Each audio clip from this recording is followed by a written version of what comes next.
برادران عزیز و فرزندان توحید اور بندگان خداوند کریم، روز جمعہ ہے، تقوی الہی کا روز ہے، لہذا سب سے پہلے میں اپنے نفس کو اور آپ حضرات کے نفوس عالیہ کو تقوی الہی کی دعوت دیتا ہوں اور تقوی الہی کے اپنانے کی نصیحت اور وصیت کرتا ہوں۔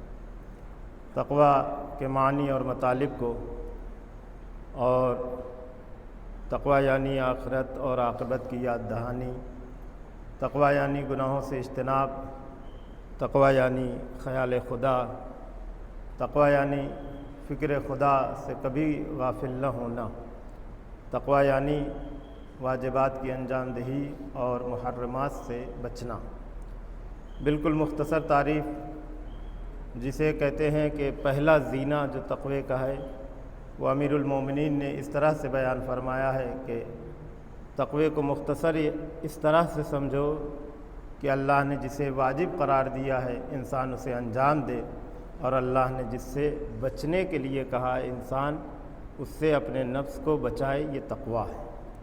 یوں تو کئی مراحل ہیں تقوی کے، اور تقریباً کئی مرتبہ عرض بھی کیا آپ حضرات کی خدمت میں، ایک نہیں امیر المومنین نے 110 صفات صاحبان تقوی کے بیان کیے، لیکن جناب حمام سے مولا نے صرف اتنا کہا تھا کہ اے حمام 110 صفات اگر نہ بھی کر سکو تو کم از کم ایک صفت اللہ نے جن چیزوں کو واجب کیا ہے اسے انجام دو، اور جن چیزوں کو اللہ نے حرام قرار دیا ہے اس سے اپنے آپ کو بچاؤ، تب بھی تم تقوی الہی کی منزل تک پہنچ جاؤ گے۔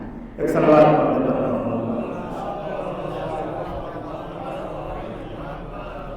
لہذا جانیما اگر انسان صرف اتنا کر لے کہ جو اللہ نے واجب قرار دیا ہے انسان اسے انجام دے، اور جن چیزوں سے اللہ نے بچنے کا حکم دیا ہے انسان اپنے نفس کو بچائے، تب بھی انسان تقوی الہی کی منزل تک اور خدا کے قرب کو انسان حاصل کر سکتا ہے۔ یہ بھی تقوی ہے کہ صرف واجب کو انسان انجام دے، لیکن افسوس کہ ہم واجبات کی جانب بھی ویسے متوجہ نہیں ہیں کہ جس طریقے سے ہمیں اور آپ کو متوجہ ہونا چاہیے۔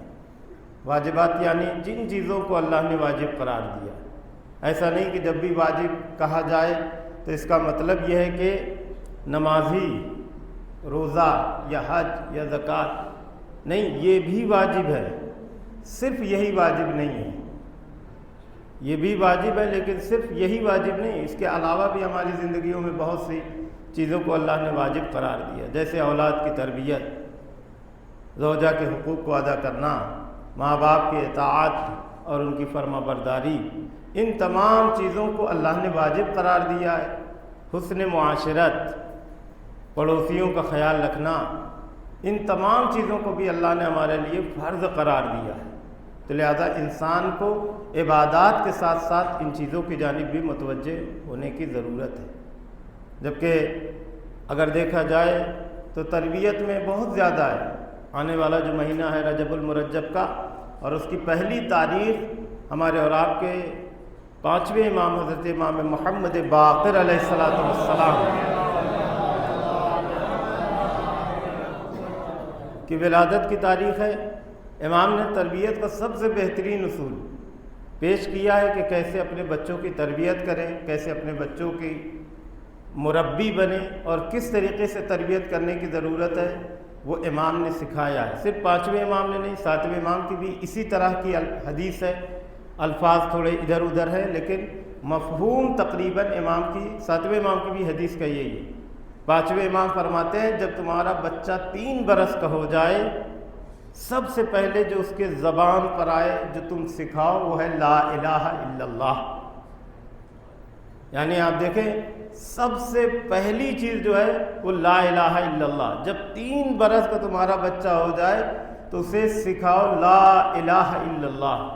اس کے بعد 5ویں امام ارشاد فرماتے ہیں کہ جب یہی بچہ 4 برس کا ہو جائے تو پھر اس کی زبان پر لاؤ محمد الرسول اللہ، اور اس کے بعد ہم جو کلمہ مکمل پڑھتے ہیں اس کلمے کا ذکر کیا جائے، یعنی مولائے کائنات کی ولایت، محبت اور ان کا بھی ذکر لا الہ الا اللہ جیسے مکمل کلمہ پڑھتے. اس کے بعد امام فرماتے ہیں جب بچہ 5 برس کا ہو جائے تو اسے قبلہ رخ سجدہ کرنا سکھاؤ. یعنی جب وہ سجدہ کرے تو اسے معین کرو کہ کدھر سجدہ کرنا ہے، کس طرف خدا کی بارگاہ میں سر کو جھکانا، یعنی قبلہ رخ کا تعین کرو، معین کرو. اور اس کے بعد امام فرماتے ہیں کہ جب بچہ 6 برس کا ہو جائے تو اسے وضو کا طریقہ اور سلیقہ سکھاؤ. اور اس کے بعد امام فرماتے ہیں جب یہی بچہ 7 برس کا ہو جائے تو کوشش کرو کہ اپنے بچے کو نماز کا عادی بناؤ. یعنی اگر انسان تربیت کے ان اصولوں کو اپنی زندگی میں اپنا لے اور اپنے بچوں کو اسی ایک حدیث کی بنیاد پر تربیت کرنے لگے تو ہمارے اولاد، ہمارے بچے، ہماری جو نسل ہے وہ کبھی بے نمازی نہیں ہو سکتی. ایک صلوات پڑھ دے پر محمد والے محمد. تو لہذا عزیزان ایمان اگر انہی تربیت کے اصولوں کو ہم دیکھیں تو لہذا عزیزان ایمان جو کمیاں ہوتی ہیں وہ ہماری شروعات کی غلطیاں ہوتی ہیں. جو آگے نسل بڑھتی ہے، جو عبادت سے دور ہوتی ہے، مسجدوں سے دور ہوتی ہے، نماز خانوں سے دور ہوتی ہے، ذکر الہی سے دور ہوتی ہے، وہ ہماری تربیت کی کوتاہیوں میں ہے.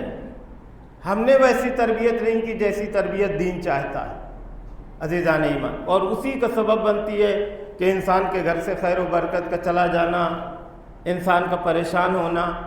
ہم اور آپ سوچتے ہیں کہ اگر ہم نماز پڑھتے ہیں تو گھر میں خیر و برکت ہوگی، ہماری اولاد نماز پڑھتی ہے تو گھر میں خیر و برکت ہوگی. یقیناً ہمارے پڑھنے سے، اولاد کے نماز پڑھنے سے خیر و برکت ہوگی. میں ایک روایت سناتا ہوں جو روایت پیغمبر اسلام سے منقول ہے. نبی مکرم حضرت ختمی مرتبہ احمد مجتبیٰ حضرت محمد مصطفیٰ صلی اللہ علیہ وآلہ وسلم کی ایک شخص آیا. دیکھیں کتنا اثر پڑتا ہے. آپ اس روایت کی اہمیت کو سمجھیں کہ نماز نہ پڑھنا، عبادت نہ کرنا کتنا اثر پڑتا ہے. پیغمبر اسلام کی خدمت میں ایک شخص آیا اور آنے کے بعد اس نے کہا یا رسول اللہ میرے گھر سے خیر و برکت رخصت ہو گئی ہے، فقر اور تنگ دستی کے حالات آ گئے ہیں میری زندگی میں. پیغمبر اسلام نے پہلا جو اس سے سوال کیا کیا تم اپنی نماز کو ترک کرتے ہو؟ اس نے کہا بخدا یا رسول اللہ میں نے کبھی نماز کو نہیں چھوڑا ہے. پھر پیغمبر اسلام نے جو دوسرا سوال کیا وہ یہ کیا کیا تمہارے گھر میں نماز ترک کرنے والے رہتے ہیں؟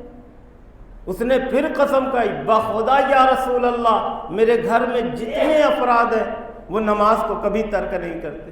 پھر پیغمبر اسلام نے فرمایا ہو سکتا ہے تمہارا پڑوسی نماز کو ترک کرتا ہو. جیسے ہی اس نے یہ سنا کہا یا رسول اللہ پڑوسی جو ہے وہ نماز نہیں پڑھتا. پیغمبر اسلام نے فرمایا کہ اپنے گھر کو بدل لو. یعنی اگر پڑوسی نماز نہ پڑھے تو انسان کے گھر سے خیر و برکت چلی جاتی ہے، تو اگر انسان خود عبادت سے دور ہو تو خیر و برکت کیسے گھروں میں داخل ہو سکتی ہے؟ ایک صلوات پڑھ دے بر محمد وآل محمد.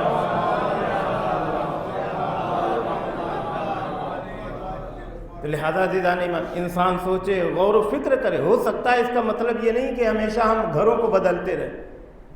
اس کا مطلب کہ اس کی شدت کو سمجھے کہ جو انسان عبادت کو ترک کرتا ہے اگر پڑوسی ترک کرے تو انسان کے گھر میں اثر آتا ہے. تو اگر انسان خود بذات خود نماز نہ ادا کرتا ہو کیا اس کے اثرات ہمارے گھر میں ظاہر نہیں ہوں گے؟ کیا اس کے اثرات ہماری زندگی میں ظاہر نہیں ہوں گے؟ عزیزان ایمان یا یہ بیان کرنے کا مقصد یہ ہے کہ یہ نہ سمجھے کہ روایت کا مطلب یہ ہے کہ ایسے پڑوسی کو چھوڑ دو. اب کوئی کہے ہمارا پڑوسی تو مسلمان ہے ہی نہیں. اس روایت کے بیان کرنے کا مقصد صرف اور صرف اتنا ہے کہ رسول کے پاس جو شخص آیا تھا اس کا پڑوسی تو مسلمان تھا. یعنی اس روایت کے بیان کرنے کا مقصد صرف اتنا ہے جب پڑوسی کے کام سے، اس کے حرکات و سکنات سے انسان کے گھر میں اثر پڑ سکتا ہے، تو اگر ہم خدا کی عبادت سے دور ہوں، ہم سجدوں سے دور ہوں تو اس کا اثر ہماری زندگی پر کیوں نہیں پڑے گا؟ ایک اور صلوات پڑھ دے بر محمد وآل محمد.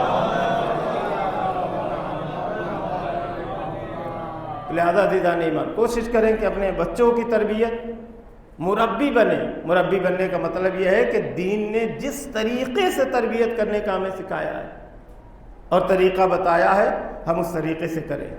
عزیزان ایمان، اسی لیے کہا گیا ہے کہ انسان اپنے بچوں کو بھی لے کر مسجد آئے۔ ہاں، ممیز بچوں کو لے کر کوشش کرنا چاہیے، ایسے بچے کہ جو سمجھتے ہوں صحیح طریقے سے کہ ہاں نماز میں کیسے کھڑا ہونا ہے، کس طریقے سے عبادت کرنا ہے، کس طریقے سے نماز پڑھنی ہے۔ ایسے بچوں کو بھی مسجد لایا جائے، ان کی تربیت کی جائے۔ یہی وہ زمانہ ہوتا ہے، اگر یہاں کوتاہیاں ہو گئی تو ان کا مستقبل، جو دین جس مستقبل کو صحیح معنوں میں مستقبل کہتا، وہ مستقبل خراب نہ ہو جائے۔ ایک اور صلوات پڑھ دے بر محمد وآل محمد۔ لہذا عزیزان ایمان، بڑی اہمیت ہے عبادت کی، بڑی اہمیت ہے نماز کی۔ یہی وجہ ہے کہ اگر ہم صرف 2 رکعت، پیغمبر اسلام کی حدیث ہے نا، اگر انسان صرف 2 رکعت نماز توجہ کے ساتھ، حضور قلب کے ساتھ انسان پڑھ لے تو یہی 2 رکعت انسان کی نماز انسان کی نجات کا سبب بن جائے۔ اگرچہ ساری نماز پڑھے تو پھر کیا کہنا، اول وقت نماز پڑھے تو کیا کہنا۔ عزیزان ایمان، کبھی آپ نے سنا ہے کہ نماز بھی انسان کو دعا دیتی ہے؟ جی ہاں، روایت کہتی ہے نماز بھی انسان کو دعا دیتی ہے۔ اس نمازی کو نماز دعا دیتی ہے جو نمازی اپنی نماز کو وقت پر ادا کرے۔ روایت کہتی ہے کہ جو شخص اپنی نماز کو اول وقت ادا کرتا ہے، جب وہ نماز فرشتے لے کر جاتے ہیں تو وہ نماز نمازی کو دعا دیتی ہے کہ جس طریقے سے تو نے میری حفاظت کی ہے، اللہ تیری حفاظت کرے۔ تو لہذا عزیزان ایمان، اس کو ابھی خاص خیال رکھیں اپنی زندگی میں۔ اگر کہیں زندگی میں مشکلات اور پریشانیاں ہیں تو اس چیز کو بھی ہم اور آپ جانچیں اور پرکھیں کہ کہیں ہماری نماز اول وقت پہ قضا تو نہیں ہو جا رہی ہے۔ یعنی قضا کا مطلب یہ ہے کہ اول وقت ہم اس کو تو ادا نہیں کر رہے، ترک کر رہے ہیں۔ تو لہذا اول وقت کی فضیلت، ہاں یہ الگ بات ہے اگر کہیں جماعت مل رہی ہے تو جماعت کی فضیلت بہت زیادہ ہے۔ ایک اور صلوات پڑھ دے بر محمد وآل محمد۔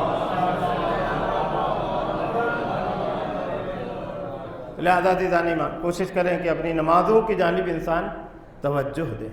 عزیزان ایمان، حدیث ہے کہ نماز جو ہے رحمت الہی کا سرچشمہ ہے، پیغمبر اسلام کی حدیث ہے، اللہ کی رحمت کا سرچشمہ ہے۔ اور اس کے ساتھ انسان ویسے نماز پڑھے جیسی نماز اللہ چاہتا ہے، اس طریقے سے عبادت کرے جیسی عبادت خدا چاہتا ہے۔ اگر انسان ویسی عبادت کرے تو کیا کہنا، حضور قلب کے ساتھ، توجہ کے ساتھ، مکروہات سے بچے، مستحبات کو نماز میں انجام دے۔ مثلا عطر لگا کے آنا اور مسجد کی طرف جب مسجد میں داخل ہو تو دعا پڑھنا اور خدا کی بارگاہ میں اپنے گناہوں کی مغفرت کرنا۔ ہم اور آپ آتے ہیں مسجد میں کسی بھی طریقے سے آ جاتے ہیں، جبکہ حدیث کہتی ہے کہ مسجد میں بغیر طہارت کے انسان داخل نہ ہو۔ یعنی جب بھی انسان مسجد میں داخل ہو، طہارت کا کیا مطلب؟ یہاں طہارت سے مراد ہے کہ انسان جب بھی مسجد میں داخل ہو باوضو داخل ہو۔ گھر سے وضو کر کے آ رہا ہے تو کیا کہنا، یہ بہت زیادہ فضیلت رکھتی ہے۔ اب میں نے اس سے قبل بھی عرض کیا تھا، اس کا مطلب یہ نہیں کہ جو مومنین جاب سے نوکری سے آتے ہیں وہ یہ سمجھیں کہ نہیں ہمارے نہیں عزیزہ نہیں۔ فضیلت یہ ہے کہ انسان گھر سے وضو کر کے آئے اور اس کے بعد مسجد میں داخل۔ ہمارے اور آپ کے دوسرے امام حضرت امام حسن مجتبیٰ علیہ السلام کے لیے ملتا ہے کہ امام جب مسجد میں داخل ہوتے تھے اور جیسے ہی قدم مسجد کی طرف بڑھتے تھے، قریب ہوتے تھے بالکل مسجد کے داخل ہونا ہے، تو امام آسمان کی جانب رخ کر کے چہرہ کر کے فرماتے تھے، اے میرے اللہ، تیرا مہمان تیری بارگاہ میں حاضر ہو گیا۔ اس کے بعد امام کا دوسرا جملہ ہے، اے میرے محسن، اے مجھ پہ احسان کرنے والے، میری خطاؤں کو درگزر فرما اور اپنے لطف و کرم کو میری ذات پر نازل فرما۔ تو لہذا اس طریقے سے انسان بہت سی دعائیں بھی وارد ہوئی ہیں، اس کو آپ بعد میں دریافت کر سکتے ہیں کہ مسجد میں داخل ہوتے وقت کون سا کلمہ پڑھیں، کون سی دعا پڑھیں، وہ بھی روایات میں آیا ہے۔ اور جب بھی داخل ہو داہنا پیر سب سے پہلے مسجد میں آئے، اور جب مسجد سے باہر نکلیں تو بایاں پیر سب سے پہلے جائے۔ تو لہذا عزیزان ایمان، اگر ہم ان مستحبات کو خوشبو لگا کے آنا، کنگھی کر کے آنا، اچھے لباس پہن کر آنا، وضو سفید لباس کا کیا کہنا، یہ ساری فضیلتیں ہیں، یہ وہ سارے مستحبات ہیں جنہیں دین نے انجام دینے کے لیے کہا ہے۔ تو اگر ہم ان مستحبات کے ساتھ اور مکروہات سے بچنے، مکروہات میں بھی بہت سی ساری چیزیں کہا گیا، مسجد میں جب بھی بیٹھو تو ہمیشہ قبلہ رخ بیٹھنا چاہیے۔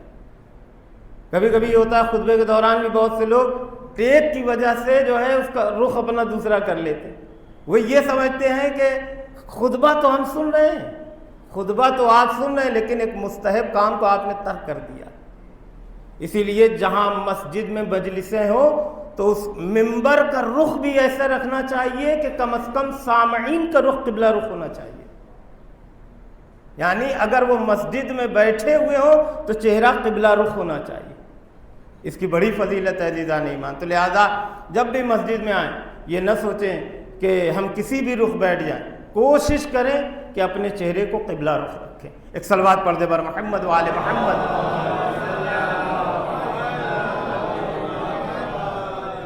اس کے بعد عزیزان ایمان، اکثر و بیشتر جو ہمارے درمیان میں ہوتا رہتا ہے، خطبے کے دوران بھی گفتگو ہوتی، جبکہ خطبے کے دوران گفتگو جائز نہیں ہے، حرام ہے، انسان پرہیز کرے۔ ویسے بھی مسجد میں بے جا گفتگو نہیں کرنی چاہیے، بے وجہ کی گفتگو، حال احوال خیریت وغیرہ، کوشش کریں کہ بے جا گفتگو جو ہے وہ مسجد میں نہ ہو۔ بیہودہ گفتگو کے لیے تو سختی سے منع کیا گیا۔ روایت پیغمبر اسلام فرماتے ہیں کہ بیہودہ گفتگو، بے جا گفتگو ان نمازی کی نیکیوں کو ایسے کھا جاتی ہے کہ جیسے ہری گھاس کو چوپائے کھا جاتے ہو۔ آپ ہری گھاس میں دو چار جانور کو چھوڑ دیجئے، بھیڑ بکری، گائے، اونٹ، بھینس وغیرہ کو، تو وہ کیسے اس ہریالی کو ختم کر دیتے ہیں، اسی طریقے سے بیہودہ گفتگو نمازی کی نیکیوں کو ختم کر دیتی۔ تو لہذا عزیزان ایمان، نماز میں، عبادت میں، جمعے کے میں، ان چیزوں کو بھی ہمیں خیال رکھنا چاہیے کہ کہیں یہ تمام چیزیں تو ہم سے سرزد نہیں ہو رہی ہیں۔ اپنی جس عبادت کے لیے آپ آئے ہیں، جس نماز کے لیے آپ آئے ہیں، اس نماز کی فضیلت کو آپ بچا کے لے جائیے، اس نماز کے ثواب کو بچا کے لے جائیے۔ کہیں ایسا نہ ہو کہ ثواب تو ہم حاصل کر رہے ہیں، اس کے ساتھ ساتھ ہم اس ثواب کو ختم بھی کر دے رہے ہیں، اور جو ہمارے دامن میں نیکیاں اس کو بھی ضائع کر دے رہے ہیں بیہودہ کلام کی وجہ سے، بے وجہ کی گفتگو کی وجہ سے۔ تو لہذا عزیزان ایمان، جتنی دیر نماز میں رہیں، خطیب کے خطبے کو توجہ کے ساتھ سنیں، اور بے جا گفتگو کے سے انسان کو اجتناب کرنا چاہیے، پرہیز کرنا چاہیے۔ صرف ہماری نماز نہیں، ایک تو خطیب کو بھی بے توجہی ہو جاتی ہے، ذہن ادھر ادھر چلا جاتا ہے، جو آس پاس مومنین خطبے کو غور سے سن رہے ہیں ان کو بھی تکلیف ہوتی ہے۔ تو لہذا ہمیں ایسی چیزوں سے بھی پرہیز اور اجتناب کرنے کی کوشش کرنا چاہیے، اور دعا کرتے ہیں اگر آپ کے ذریعے سے کوشش نہیں ہو سکتی ہے تو ہم تمام مومنین مل کے آپ کے لیے دعا کرتے ہیں کہ خدا آپ کو بہترین توفیق عنایت فرمائے۔ ایک صلوات پڑھ دے بر محمد و آل محمد۔